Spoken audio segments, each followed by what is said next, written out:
Hay mga palangga, gagawa tayo ngayon ng binangkal. Ituturo ko sa inyo kung paano ginawa ito. So, para matutunan nyo din yung maski pa paano, may madukot-dukot kayo sa kusina. So, later mo na mga palangga, ituturo ko sa inyo. So, nandito na tayo mga palangga na naman. So, ituturo ko sa inyo yung paano gumawa ng yung binangkal. Kasi yung mga binangkal, maganda yung gagawin mga palangga sa ating kusina. Kasi, 'di ba, lalo na pag may mga bata, may madukot-dukot diyan sa kusina. At saka makatipid din kayo, lalo na yung mahilig kumain, yung mga mahilig dukot-dukot kagaya sa akin. Makatipid-tipid kayo kasi hindi kayo panay bili-bili sa labas. At saka madali lang kasi itong gawin at saka mura lang din. So, mga palangga, may pala ako sa inyo. Yung bago ko sasabihin sa inyo, yung ingredients, ito pala. Ang tips ko sa inyo mga palangga, yung tasa. 'Di ba? Sinasabi ko the other video na iba-iba yung laki ng tasa natin, kaya sinukat-sukat ko yung iba ng kutsara or bote. So, ito mga palangga, pwede itong tasa lang lahat ang gawin. Ang tips ko kasi sa inyo mga palangga, kung tasa kasi ang ginagamit nyo, kasi yung kagaya natin na hindi ako gumagamit yung pang-propi na tasa-tasa talaga. Yung ginagamit ko, yung lang ang tasa na available dito sa kusina. Kumbaga, inato style lang ba? Kung anong makikita mo sa kusina, yun lang ang gagamitin. Hindi na ako mag-extra ng mayroon naman talaga akong ganun mga palangga, yung mga sukat-sukat. So, kaso lang, ang ipapakita ko talaga lang sa inyo, yung kumbaga, yung makikita lang sa kusina. Kasi, hindi naman kailangan talagang bili ka ng yung talagang pang-propi na tasa, 1/4, yung from small to big talaga yung sukatan. Pero pwede rin kayo namang bumili. Pero yung sa akin lang, hindi kailangan talagang ihanda mo lahat yung mga ganun na gagamitin bago kayo makagawa ng mga kakanin or tinapay or anuman. So, pwede lang kayong gumagamit kung anong mga gamit nyo dyan sa kusina.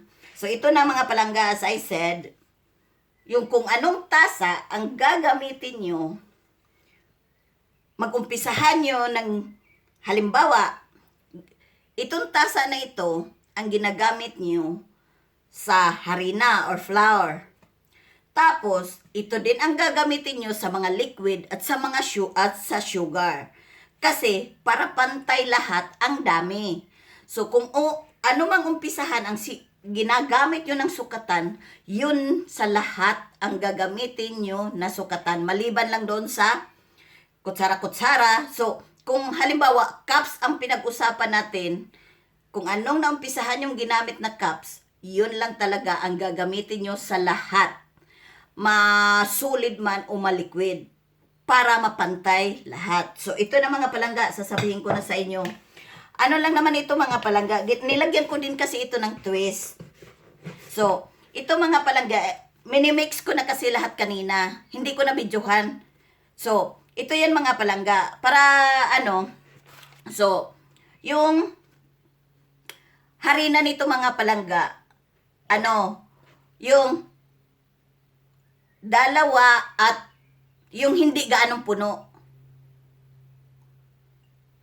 Din siya, yung parang, hindi din siya 3/4, yung kumbaga, lampas ng kunti sa 3/4. Yung kumbaga parang hanggang dito lang, wag yung punong-puno, yung pangatlo. Yun ang harina. Tapos, yung sa asukal din, 3/4 na ganito. Yung 3/4. 3/4 yung ganito. So, harina, dalawa at yung pangatlo, hindi ganong puno. Tapos yung asukal, 3/4 nito. Tapos lalagyan nyo siya ng, 2 kutsara, yung kutsara natin, 2 kutsara na yung ginagamit ko na powder milk. Kahit anong powder milk, pasensya na dito kasi ito lang kasi dito yung nabili ko. So, kahit anong powder milk ang gagamitin nyo, para naman, may twist talaga yung lasa.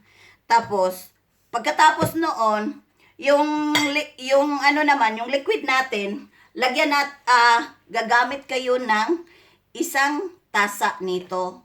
Kung wala man kayong gatas, pwede ding isang tasang tubig.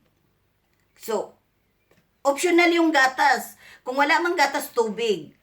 Tapos, lalagyan nyo ng yung vanilla syrup or vanilla extract. Lalagyan nyo siya ng isang kutsarita. Tapos, isang kutsarita din na baking soda. At saka, isang kutsarita din na baking powder.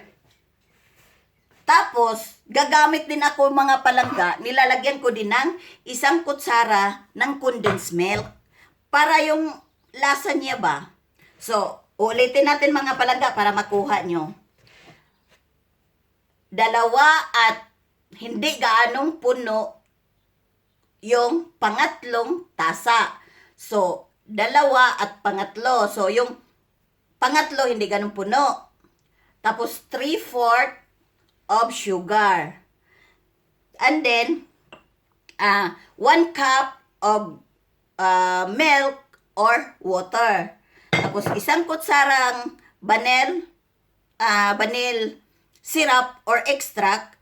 Tapos, kalahating kutsara or 1 teaspoon na baking soda at 1 teaspoon na baking powder at saka 2 kutsarang cooking oil. Or, kung may margarine kayo, star margarine dyan mga palangga, much better kasi mabango siya. Tunawin nyo yung star margarine, 2 kutsara noon. Yun ang ipalit nyo doon sa vegetable oil, doon sa oil. Para may mabango yung dough niya. Tapos, yun lang, hahaluin nyo lang lahat. Haluin nyo lang lahat. So, kung sa tingin nyo niya parang basang-basa, witikan nyo lang uli ng kunting-kunting harina hanggang maano nyo siya, yung parang maganito ba? Yung parang maano nyo. Tapos, pag maganito na mga palangga, yung tips ko sa inyo, kung mag-ano kayo, yung gagawa kayo ng ganito, huwag nyo gaanong lakihan. Kasi, tutubo pa siya mga palangga. Huwag nyo gaanong lakihan. So, ganun lang siya mga palangga. Ganun lang, ikot. Tapos, i-roll nyo dito sa sesame seed or lunga sa atin. So, ganun lang siya. Paulit-ulit. So, i-roll nyo lang siya. Tapos, ganito na yan siya ang hitsura.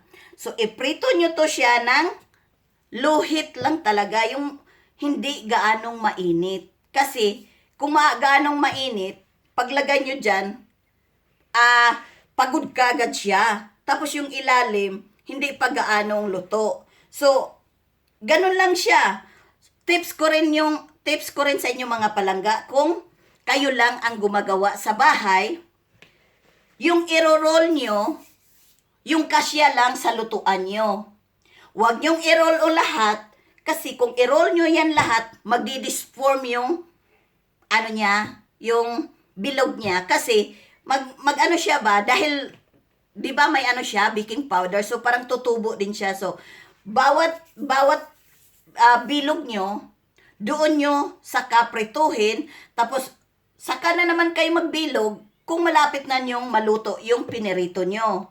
So, paglagay nyo doon sa kawali, hayaan nyo lang siya. Basta, deep fried siya ha, yung para magluto ka ng fried chicken, marami. So, hayaan nyo lang siya paglapag, basta pinakalo na hit ha. Hayaan nyo lang siya lumapag, kusa yan siyang tumataas. So, ganun-ganun ninyo lang niya para mabalance nyo yung brown. Yung pagka-brown niya. So, ganun-ganun ninyo lang until nga mag-brown na talaga siya. Kung wag naman yung gaanong brown na sunog na sunog. So, ipapakita ko sa inyo kung ano ang forma pagkatapos mga palangga. So, later mga palangga. So, ito na mga palangga, yung ano na natin, naluto na. So, tingnan nyo mga palangga, oh. So, ganyan mga palangga.